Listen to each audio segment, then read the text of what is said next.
Today, we're going over how to fix the Daikin AC error code U4. If you're seeing this on your unit, don't worry. It usually means there's a communication issue between the indoor and outdoor units. Let's walk through how to troubleshoot it step by step so you can get your AC running normally again. First thing you should try is a full power reset. Turn off the AC completely by flipping the breaker switch or unplugging it from the wall.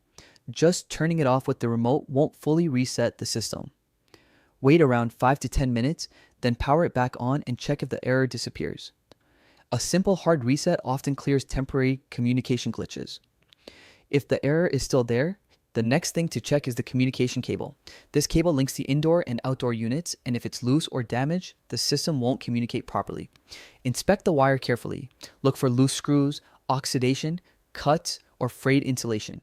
Tighten everything securely and replace the cable if anything looks questionable. A faulty cable is one of the most common causes of the U4 error. If you still have no luck, you may be dealing with an issue on one of the circuit boards. Open the panels on both units and look at the PCBs closely.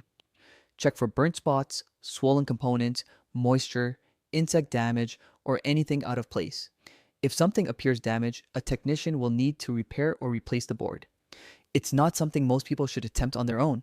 Also, make sure your home's power supply is stable. Low or inconsistent voltage can cause the units to lose communication and trigger the U4 error. If your area has voltage drops, using a good stabilizer can help prevent future issues. And if you already have one installed, double check to make sure it's working properly and supplying clean power to the AC. If you've tried all of these steps and the error is still showing, it's time to reach out to Daikin support. You can call their hotline, visit their website, or message them through WhatsApp. They can guide you through advanced troubleshooting or schedule a technician to come take a look. It's always better to get professional help before the issue gets worse or causes more damage to the unit.